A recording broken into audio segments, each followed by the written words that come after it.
Okay, Besed Gamur. Welcome, everybody.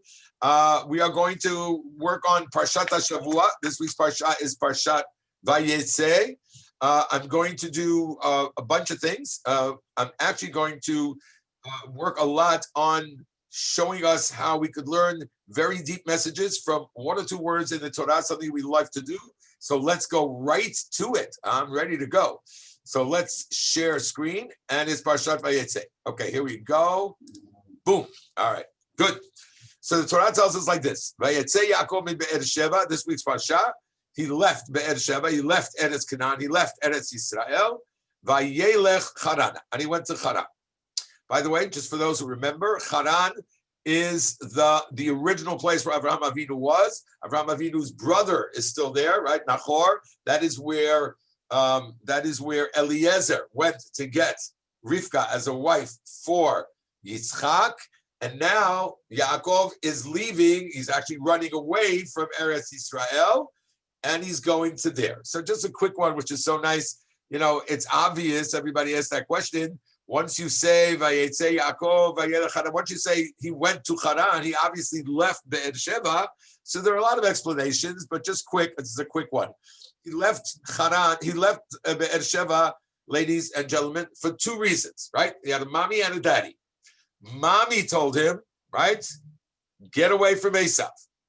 Daddy told him, go find a wife, because I want you to marry somebody in the family. So therefore, it's very nice. He's doing two mitzvot. Vayetze, right, Yaakov, he's leaving Be'er Sheva to be Mekayem, the mitzvah that his mother said to run away, to go away from Esav, and he's going to Haran to be Mekayem, the mitzvah of his father. Okay, now, listen carefully. Last week, we talked about the Mincha Tefillah of Yitzchak. 2 weeks ago, we talked about, or 3 weeks ago, we talked about the Shacharit Tefillah of Avraham. Today, we're going to talk about the Arbit Mincha, the Ma'ariv Mincha, the Ma'ariv Tefillah, wow, that was crazy, of Yaakov. Now, some of this is familiar, but I hope you're feeling the excitement that I'm about to share. I saw something for the very first time. This time, every time, I have to thank you, ladies and gentlemen, for making me prepare, because I see things I never seen before. So I guess that makes me a really bad student because I didn't catch it the first time. But I saw something this week that really confirms something we've said before. So hang with me. Are you ready? So let's make believe some people never heard this before. So let's go. We're going to do the first pasuk in Yud Aleph. This Yud is the first pasuk in the Parshat. Yud Aleph is the second pasuk. Vayifka b'makom. Okay, he's traveling, right? He's leaving Beersheba, going to Haran. Vayifka b'makom. English. He arrives at the place. Vayalen sham, and he sleeps there. Ki va hashemesh, because the sun had set. Okay, seems like a very innocent pasuk, but the Gemara learns something very big from this that we do every day. A side point about Rashi, I'll get to the place. The place that he went was Hara Moriah. I'll get back to that. Says the Gemara. This part you should know, ladies and gentlemen. Yaakov tiken tefilat arbit. The arbit prayer that we have comes from Yaakov. Shene emar, because it says in this week's parsha, vayifka b'makom vayalen sham. He came to the place and he slept. Okay, so let's slow down. Where does he say that he prayed? Just like in the other two. Doesn't say vayitpalel b'makom. It says vayifga b'makom. Okay, it says kiva hashemesh, that it was the evening, so I know it's an evening. How do I know he prayed? Says the Gemara. Ein pigia ele tefillah. You should know that pigia means tefillah. Shene'emar, and they bring a pasuk. Va'ata al titpalel ba'ad ha'amazeh. Who's he referring to? Don't pray va'al tifgabi. He's referring to Yirmiyahu. So I looked it up. Yirmiyahu, Perek Zayin, pasuk 16. The fourth term for prayer is describing Yaakov's prayer as pigia, which means a confrontation. Interesting. Yirmiyahu, ladies and gentlemen, is trying to ask, he's not trying, he's begging God to forgive Bnei Yisrael. He's confronting God. Come on, help us out. Hashem says, Al tifgabi, do not confront me. Do not ask what I'm doing. And that's a Lashon Tefillah. Interesting. Do not pray for these people. Do not raise a cry or prayer on their behalf. Okay, so let's start talking. Why didn't it just say, right? Vayitzpalel b'makom. Have a good day. Like we asked last week about Sicha. Clearly, there's something going on here. There's a pigia. Okay, Rivka Cohen is going to tell us from Israel, right? And Ivi Shiv, pagatabi. Mazet pagatabi. You can unmute yourself. No, pagatabi. Pigia is you hit me. You not hit me like that. You reached me. You hurt me. Hurt. Say what? When you're ready. Evie? An affront. You hurt me. You hurt me, right? You reached me, like you got my feelings. Okay, it's a funny word. So I'm going to start something that, again, this part you might remember. And let me get to the fun part that I'm excited about. Listen carefully.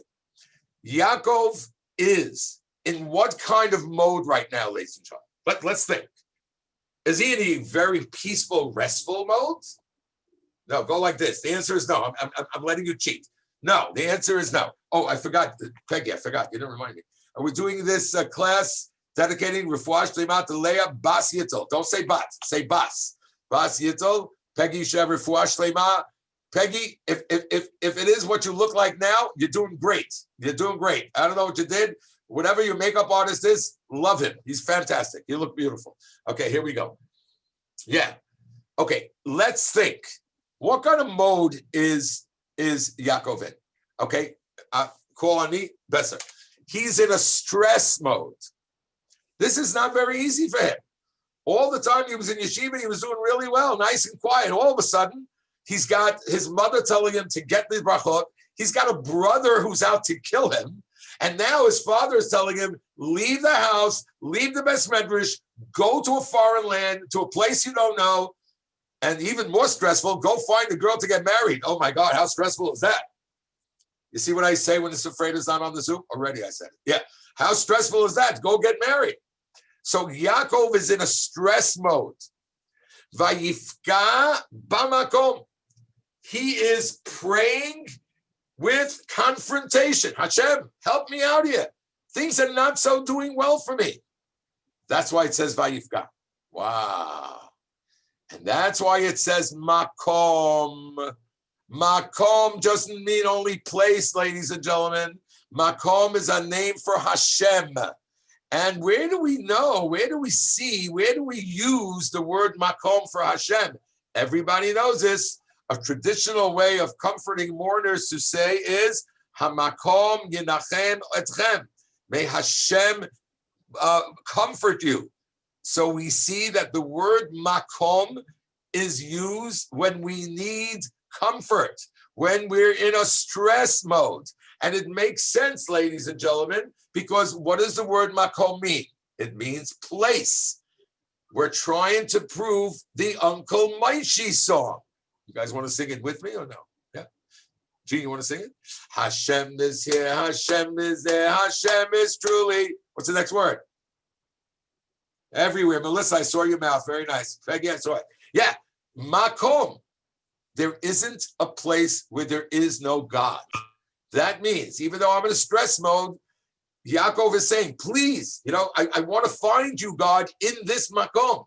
HaMakom yinachem etchem. We go to people who are sitting Shiva, and we're saying there is God in everywhere.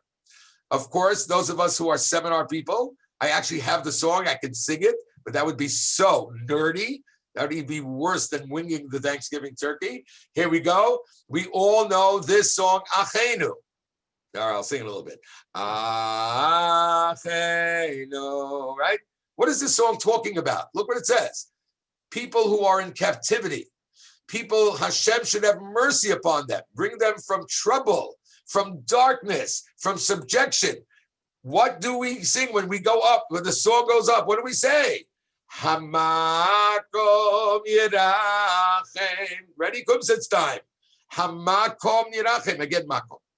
So we would like to offer that Yaakov is introducing the Tfilat Arbit, but Tfilat Arbit represents a whole other Tfilah. It represents a concept when a Jew is in stress. He's in stress. And therefore it says, Vayifga. I am confronting God. I'm looking, please help. Bamakom, that Hashem is everywhere. To make this point solid, let me say something we always say, and then get to the new stuff which excites me. Mizmor Shir Liyom HaShabbat. Everybody knows this tefillah. Oh my gosh, it's another Kumzit song, guys. Okay, at the end of this class, we're all going to sing the two Kumzit songs that I just introduced. One is Achenu, and the other one is, okay, Genie Zerach, start singing the song. Let's go. Unmute yourself and sing the song. No. Tov lahodot l'Hashem. No? Okay. Tov lahodot l'Hashem. It's good to give thanks to Hashem. Ulezamer l'shimcha yom, and to sing. Why? Lehagid baboker chastecha. Guys, it's a very important pasuk. Ve'emunatcha baleilot. Look at this. We're talking about boker, morning prayers, laila, evening prayers. But we're going to say that boker and laila represent something in a metaphor way. Come on, you know this, guys. Help me out. Metaphorically, boker is, come on, no? Boker is good times. It's beautiful. The sun is out. Everything is great. So lahagid baboker chastecha. In the daytime, we're able to say the chesed of Hashem. Look at that. All my kids are married. Everybody's healthy. The house is great. There's no corona. No one has it. No one's in quarantine. I threw my kids out of the house finally. Yay. That's boker, chastecha. But balayla, the metaphor of Laila, unfortunate, is when things are dark, when things are challenging, when things are stressful, then I have to turn to emunah. Lahagid baboker chastecha. So the shachari prayer is the chesed, open, boker. But the Laila is pigiyah. The Laila is emunah. Everybody with me so far? You guys are good?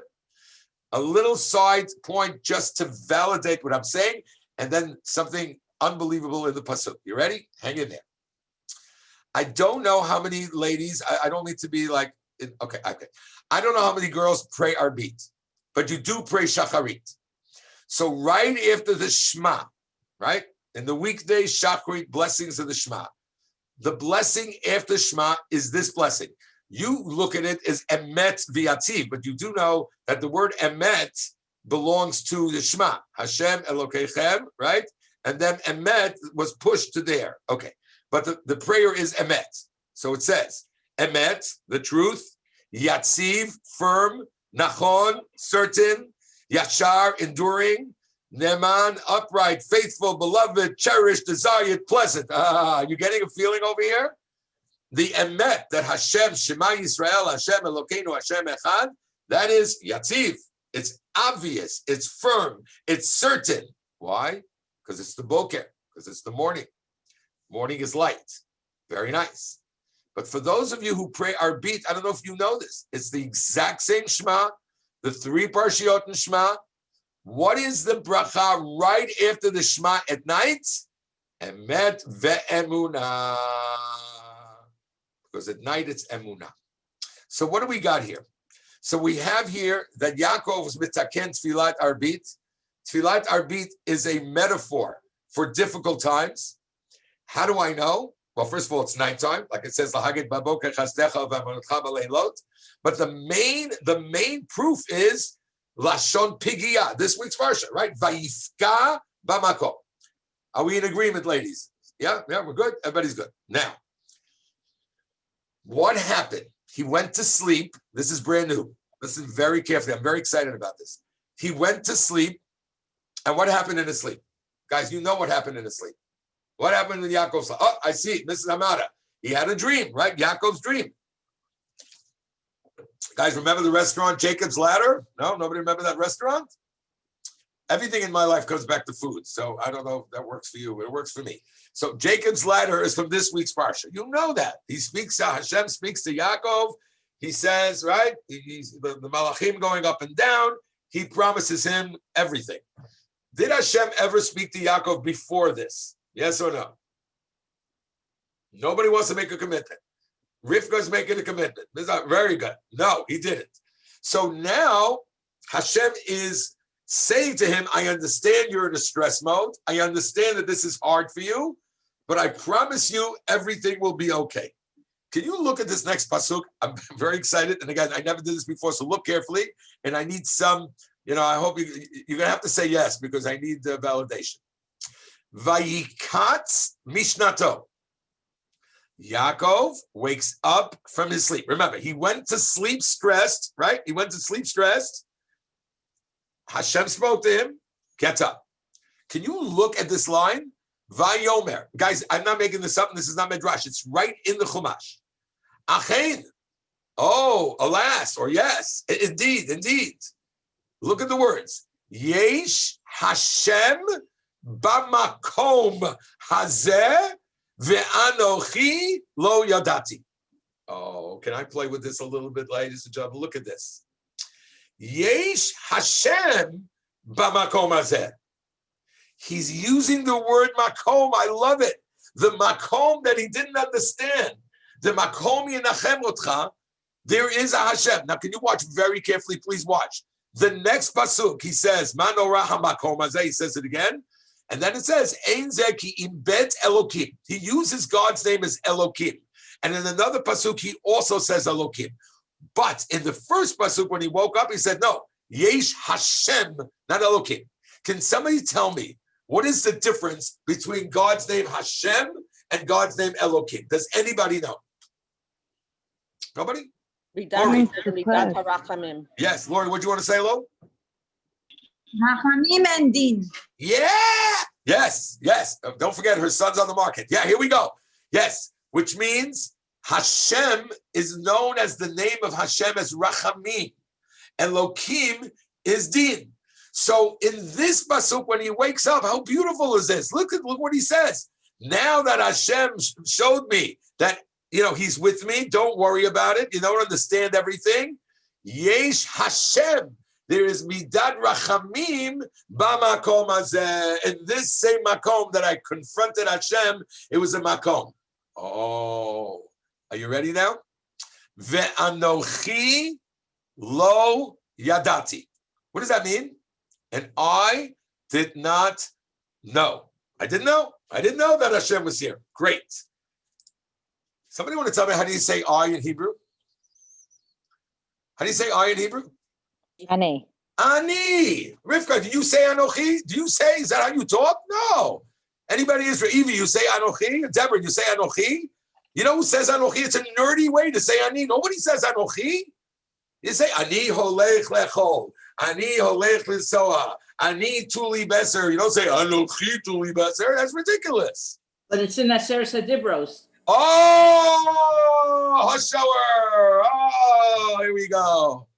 Who said Anochi? Hashem. Hashem said Anochi. Hashem said, I want to just show you, Mrs. Hamada, that I'm not playing to you because I have it printed. Here it goes.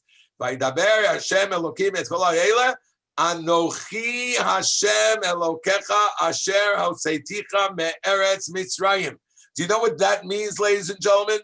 Hashem is saying, I run the world, yo. Anochi. I'm the person. I'm the person who took you out of Mitzrayim. I'm the person who puts things in your life. I'm the person who does everything.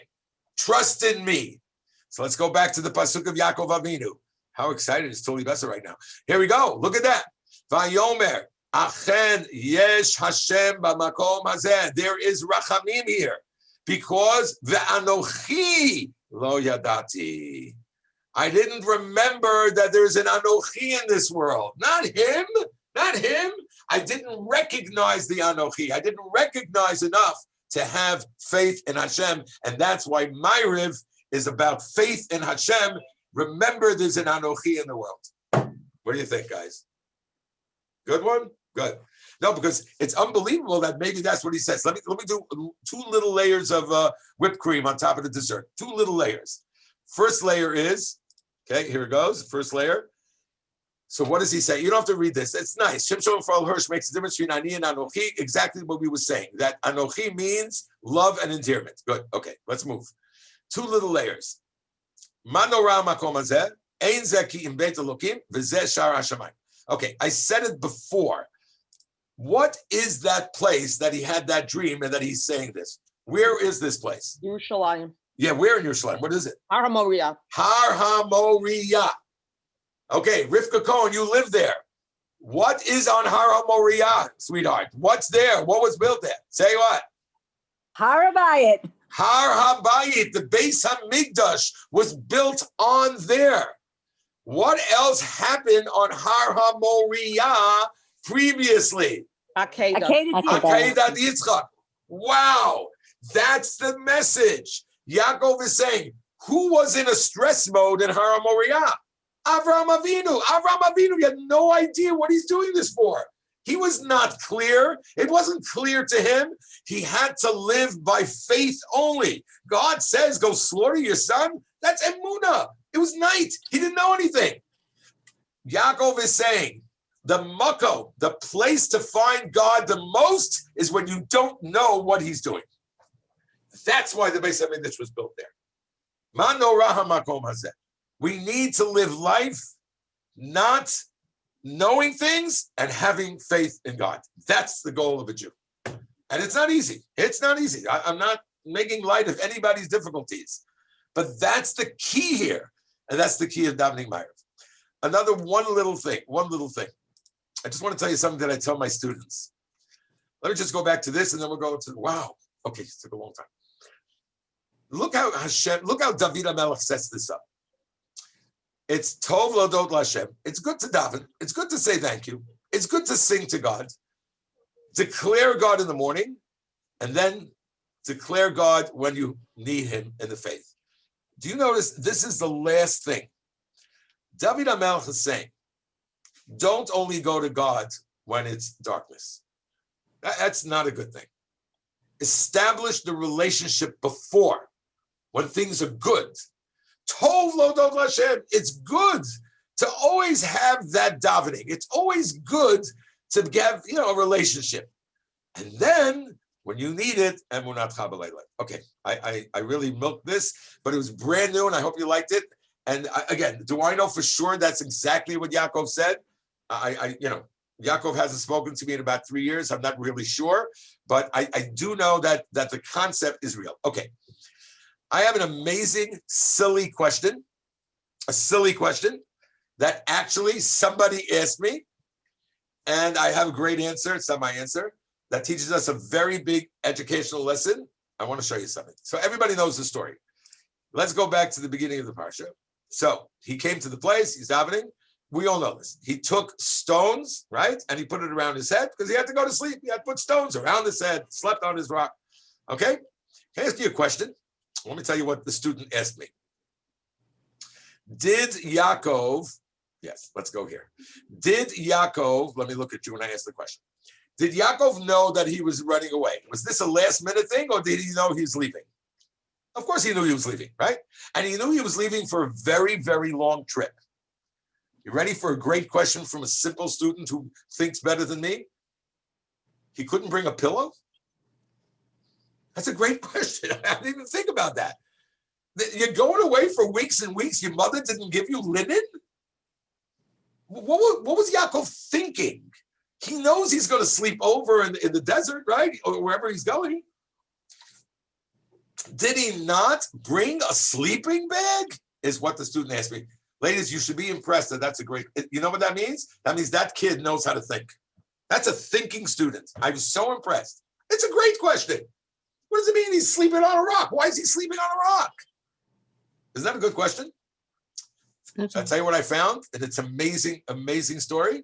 Jeannie, you're right there? Okay, all right. Here it goes. Watch. He took pillows. He took blankets. He took tons of things with him. He had nothing right now. Please look at this medrash. It's an amazing medrash. Vayishak Yaakov l'Rachel. In this week's parsha, he meets Rachel. I skip, but I'm getting to the point, to the answer. He meets Rachel later by the Be'er. Vayisad kolo vayev. He meets Rachel. Okay, I can't answer the fact that why Yaakov kissed Rachel. Okay, let me look at you with this, and I don't embarrass myself. Really? Yaakov kissed Rachel when he saw her? Okay, how about if you ask your rabbi in your shul that question, okay? Leave me out of this discussion. Well, first of all, they were cousins, right? Cousins are cousins. Okay, whatever. I'll leave that to you. he kisses Rachel, and then he cries. Maybe that's why he cried, because he kissed her. I'm not sure. But that's not one of the answers. Okay? So here he goes. He kisses Rachel and he cries. Why is he crying? So there are two Perushim in Rashi. He's had a moment of prophecy that she will not be buried with him. Okay, nice. I can't, I'm not saying anything about that. I don't know how that works. Got it. Look at this story. If you never heard it, it should blow your mind. Davar acher.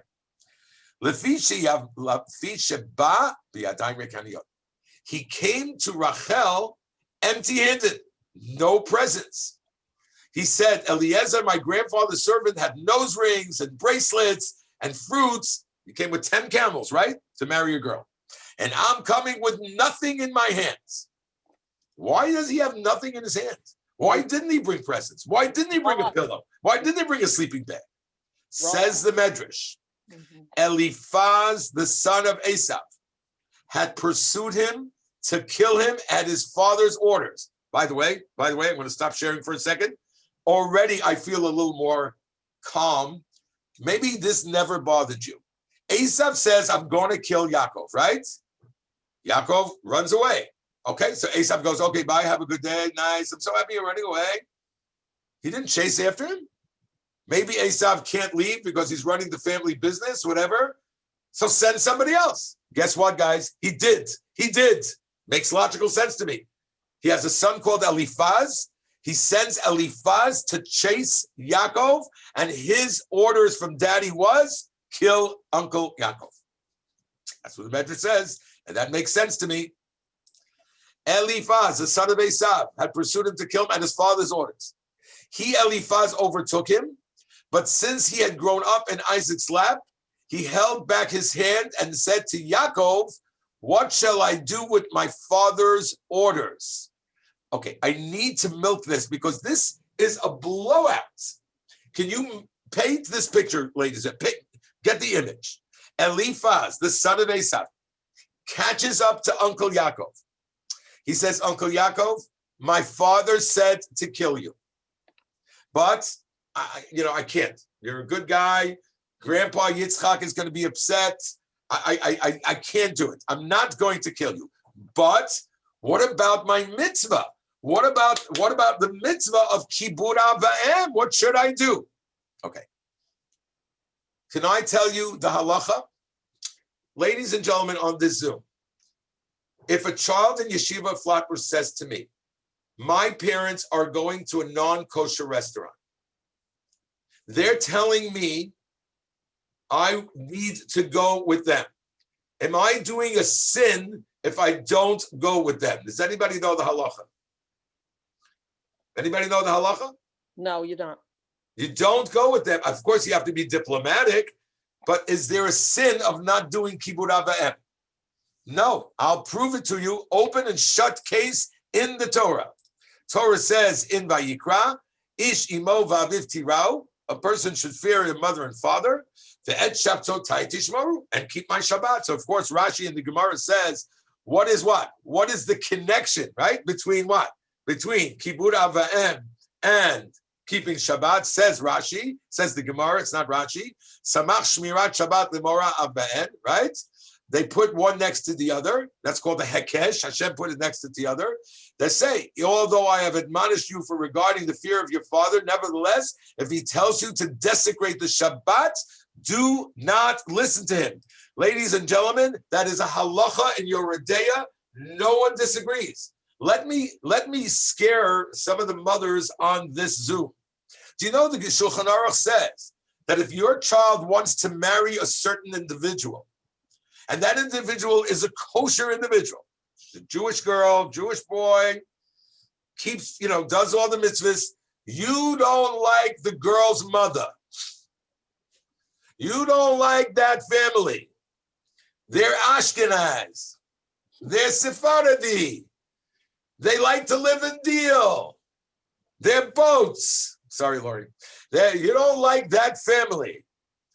If your child wants to marry that person, halachically, they don't have to listen to you. Zeigezint.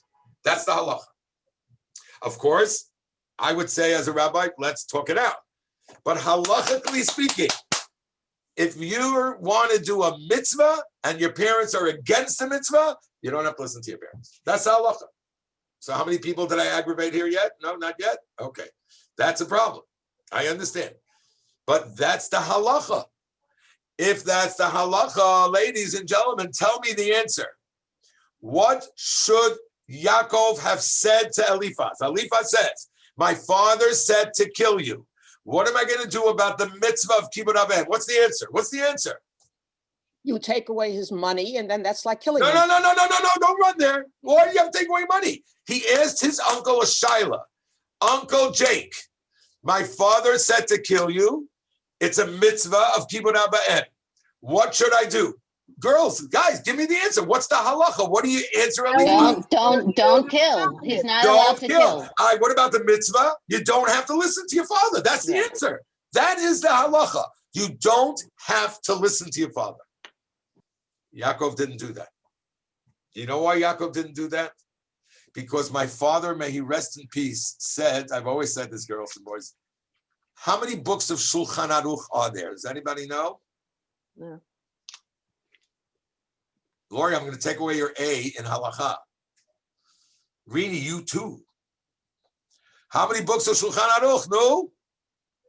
Okay, so there are 4 books of Shulchan Aruch. Guys, Orach Chaim, Yored Daya, Eben HaEzer, Choshen Mishpat. It was on your final. Okay, 4 books. My father said, no.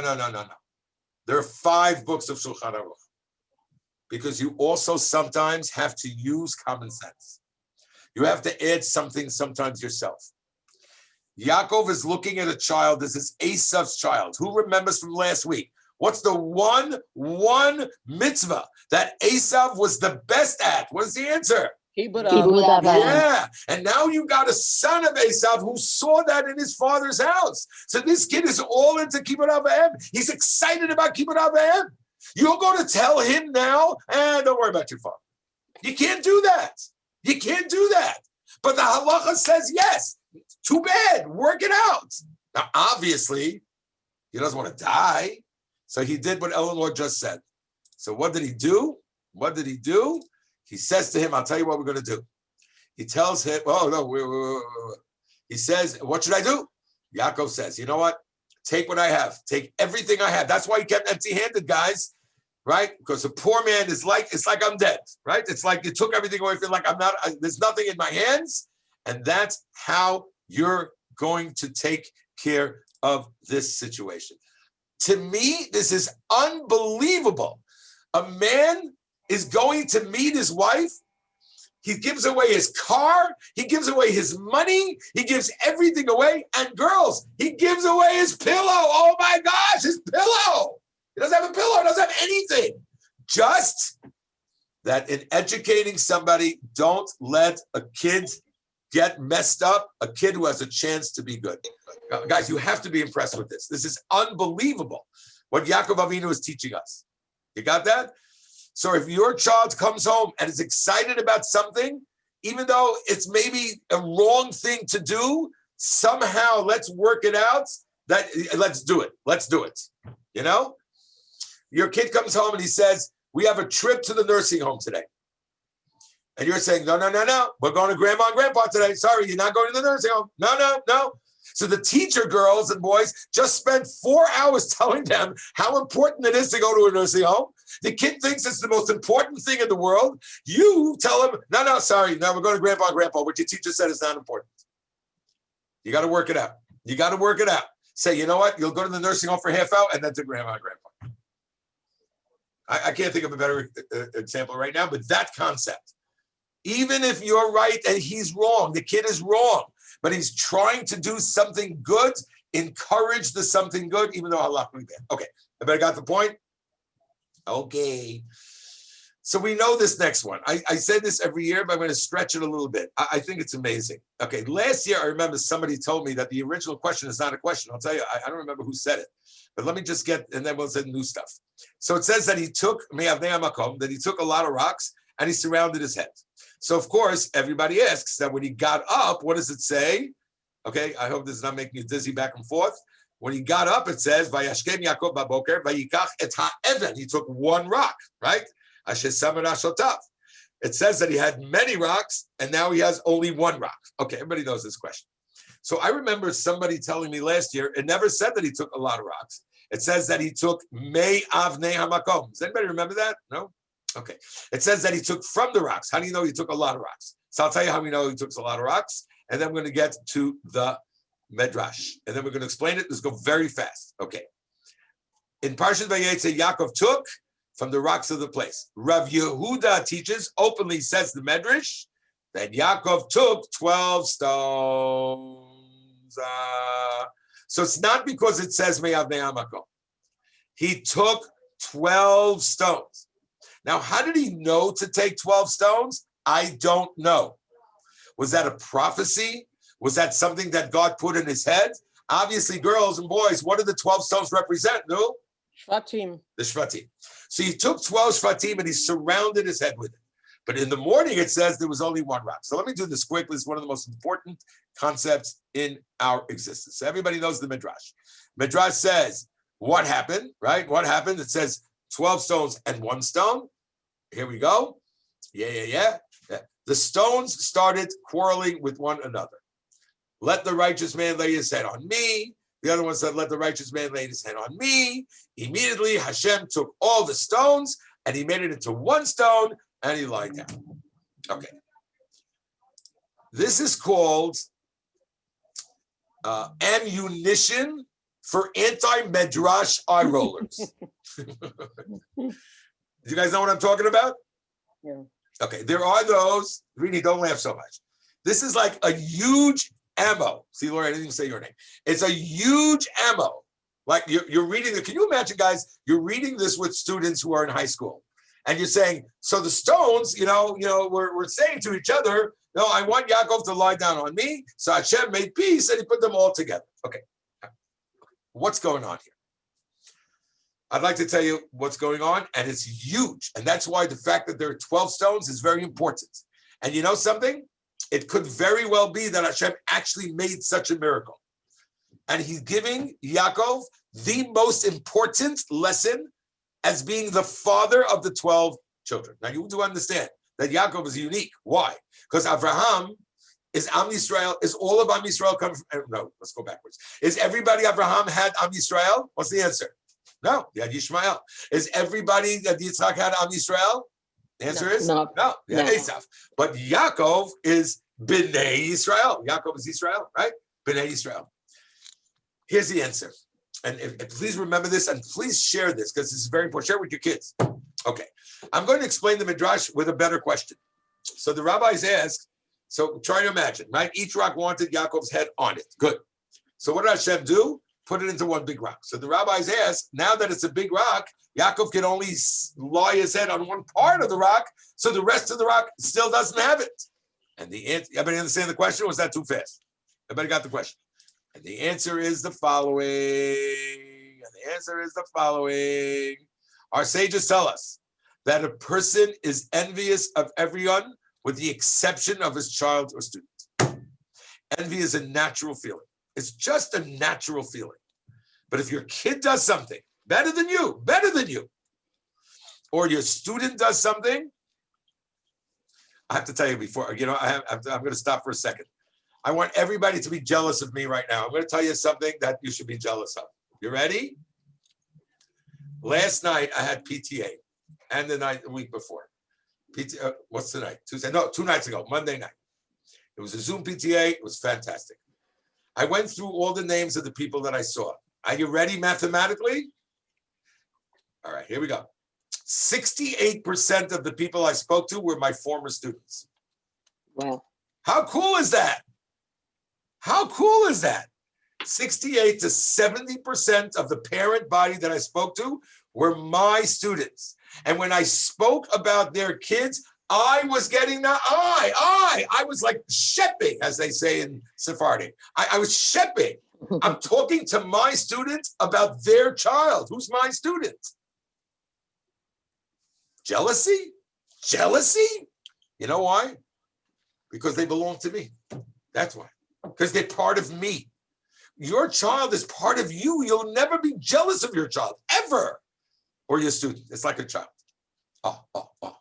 So, and that, you know that's true. There's not one person on this Zoom who's ever jealous of their child. If your child is, I mean, what are you going to tell me? If I tell, I'll never say this, but if I see you and I tell, oh, your daughter, she's so much prettier than you are. Okay, I'll never say that. But I'm hoping that no one here is going to like go crazy on that, Okay, here we go. So, yeah, okay, so you got that, right? Stronger someone, it's not the opposite team. We don't feel threatened. Children are the same team. Invest. Okay, we got it. So the answer is, everybody understand what Hashem, you know what this Midrash is teaching us? The most important thing, that Hashem wants us to feel like we're fam. You got it? Take the 12 stones, and when they're separated, when they think they don't belong to each other, when something nice happens to one person, so I'm jealous. It's the natural. How do you break that jealousy? It's hey, really, because I said somebody's prettier than their mother, that's why she can? Okay. So what's happening is that's not jealousy. So Hashem said, look, Yaakov, look what you have to do. You have to take your children and make them feel like they're one. So when something nice happens to the other one, it happens to them. Isn't that a nice point? And I think that's the nikudah. That's the nikudah. Did Hashem actually put the rocks together? You know something? I don't know. But even if he did, or if he didn't, that's not the point. The point of the Midrash is to teach Yaakov what's going on. Okay, I got to move. It's 10 to 12.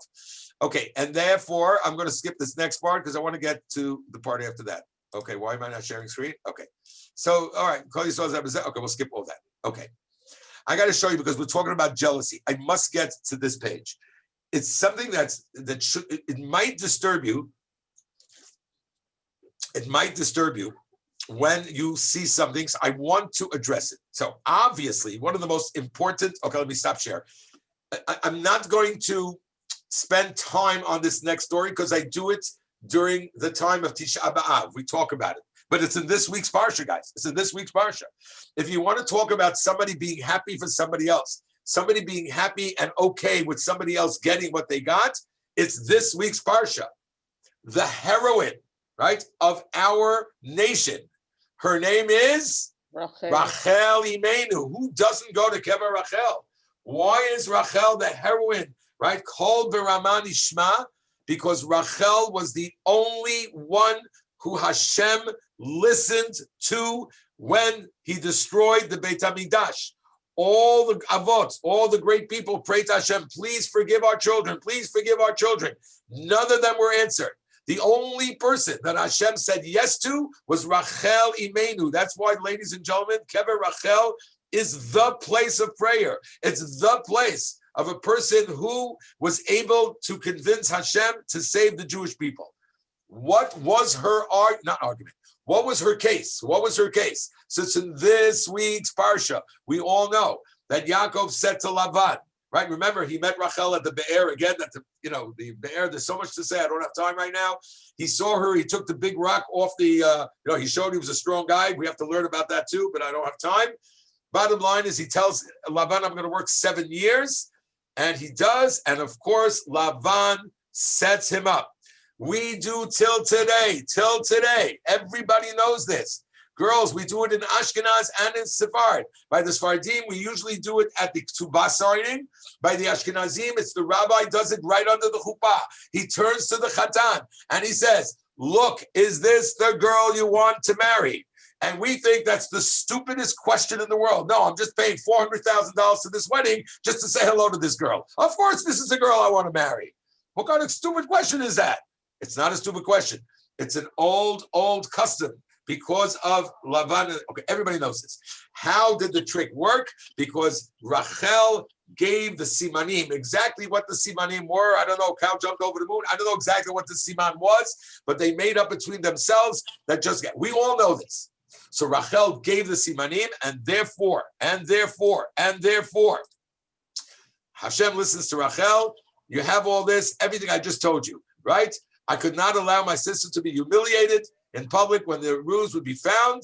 To protect her dignity, I gave her my simanim, which means, guys, that Rachel was willing to give up everything. She had no concept that Yaakov would marry her again. for her sister. I think it's a very important story. You should tell at home. And you know what I always say, guys? You know what I always say? You know why it was even a bigger chidush?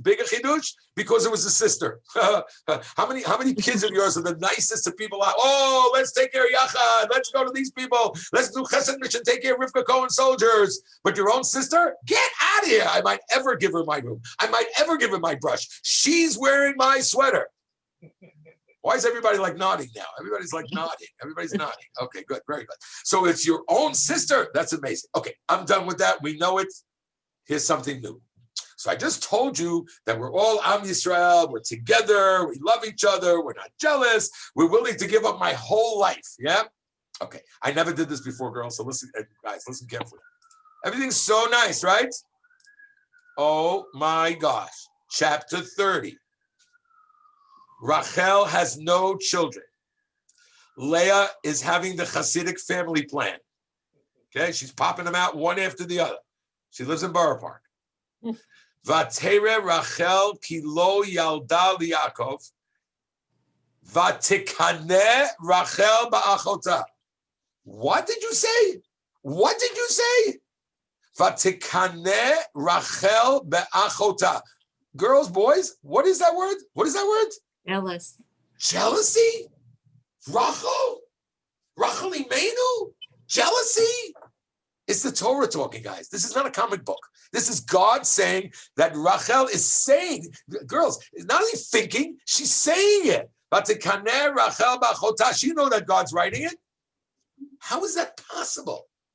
You know what the answer is? There's nothing that God puts in this world that doesn't have a positive thing to it. Nothing. Kin'ah is only bad if it's used in a bad way. I'm going to prove it to you.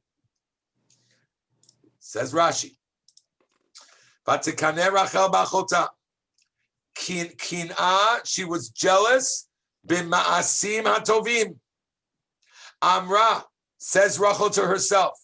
Ilulei shetzatka mimeni lo zachta lebanim.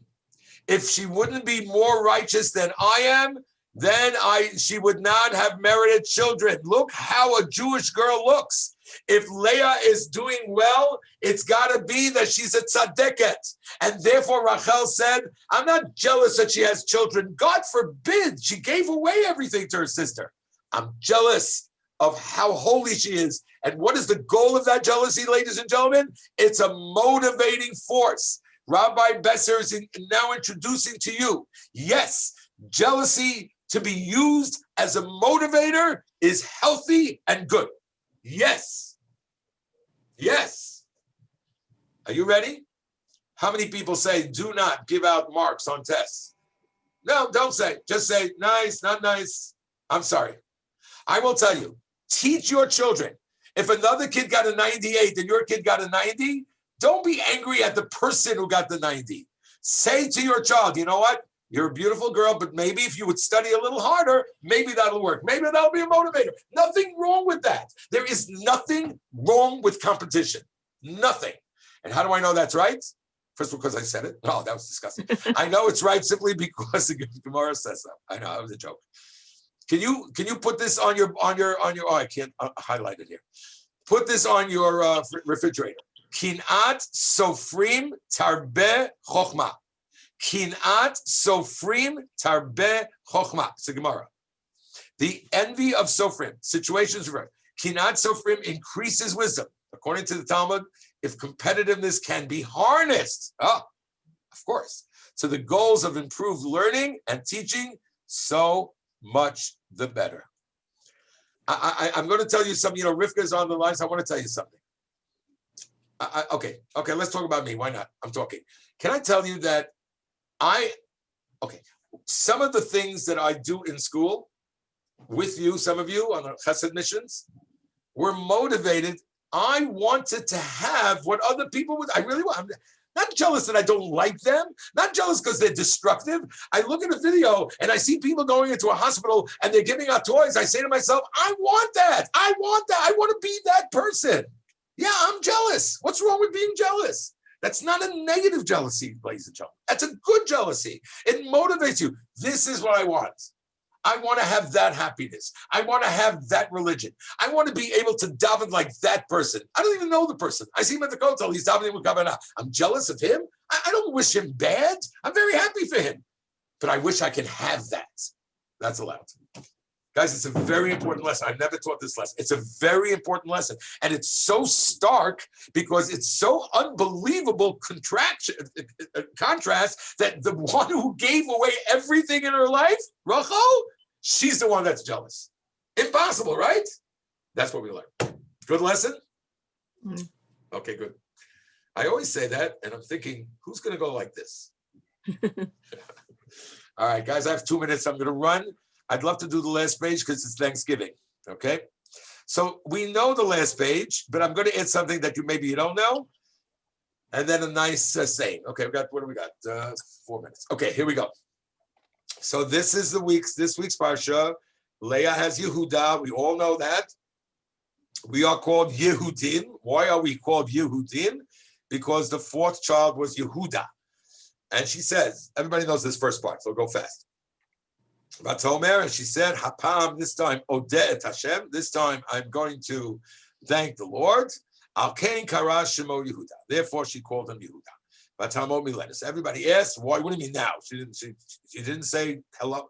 She didn't say thank you for the first three kids. Says Rashi, Shinatalti Yoter Michelki. That's why Me'ata Yeshli Lehodot. Okay, quick, which means everybody knows this, and this is the most important thing. That, of course, she said yes, the first, second, and third, but the first, second, and third, she assumed she's going to have, because mathematically there were 4 wives. They knew they were going to have 12 children, so she thought she was going to have 3. When she had her 4th, much more than I thought I was going to get. That's the nikuda of Yehuda.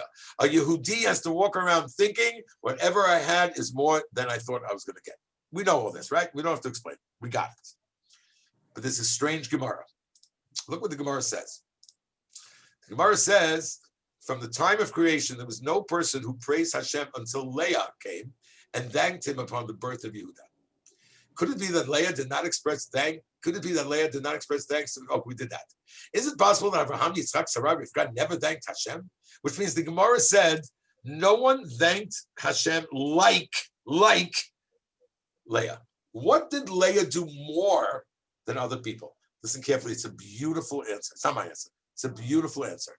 And I'm going to introduce the answer with a very famous concept. There's something called a korban todah. Korban todah, right? Same word. Todah, lehodot, Yehuda. Everybody on the Zoom knows this next part. Who brought a korban todah?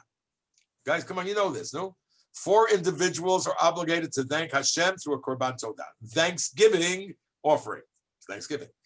Somebody who was sick, somebody who got out of jail, somebody who crossed the sea, across the desert, which means somebody who was in a what? Somebody who was in a sakana mode, right? In a dangerous situation. He brings a korban todah. Okay, listen to the insight, and let me explain to you what Leah did. Okay, I'm going fast, but you'll get it. What happens? You know what todah really means? Todah means when you're in a mode that you really feel, you get it. You feel grateful that you're okay.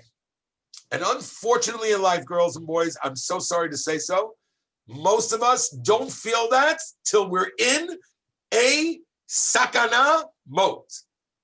And when we're in a sakana mode, and now we're better, whoa, we grateful. So korban todah, just the word todah, real Yehudi, real Yehuda is when you're feeling that. You guys with me? But the problem is, I shouldn't say problem, that's a terrible word. The blessing is that we don't feel like that all the time. You know, we felt it, right? We felt it a day ago, and next day, you lose the feeling, right? So look how beautiful this answer is. This is so beautiful. It's Rabbi Frand. He quotes Rabbi Pam. Explain that when one achieves a happy milestone in life, marriage, a newborn, financial achievement, one heart overflows with joy and gratitude. Yet, as time passes, one gets used to the good fortune and the joy begins to dissipate. as happiness is burdened with responsibility to provide for a spouse, to raise a child. Okay, exhaustion, right. Oh, so we forget about it. Look how beautiful this is. Leah understood this psychological phenomenon. As the happy mother of a fourth child, she wanted to permanently ingrain her initial simcha that it should not diminish with time. Therefore, she put the word thanks in her son's name. Get it? It's not that she was so grateful. She understood that there will be days that she forgot. So what did she do? She called him Yehuda. And every time she calls him, she'll say, oh, it's Yehuda. I remember why I called him Yehuda. How beautiful is that? That's what Leah did. That's stam call him. She did something in her life. You understand? That will remind her daily of what took place. I have so many examples, but it's 5 after 2. I mean, which means a person should not only be grateful at that moment, but be proactive. Do something. You should know, I'm not going to go through this because it might embarrass people. I know somebody who went through a specific situation. They have a picture in their living room, not of the bad situation, but of something that reminds them of that situation. It reminds them. Let's remember. Remember we're alive. Remember we're okay. Remember that moment. That's what she did. How beautiful is that? No? I thought it was beautiful. Okay, I'm just going to end. I'm going to skip the last part. It fits so well now. I saw a beautiful saying from Rabbi Sachs. You know, I'm going to try to do one every week. Says Rabbi Sachs, especially for Thanksgiving. Okay, how come it's not moving up? I have to move this away. Okay, here we go. No? Okay. Here he goes. Oh, okay. Can you see it? Yeah. Making a blessing over life is the best way of turning life into a blessing. How beautiful is that? Nice. One more time. This is Rabbi Jonathan Sachs. Making a blessing over life is the best way of turning life into a blessing. All right.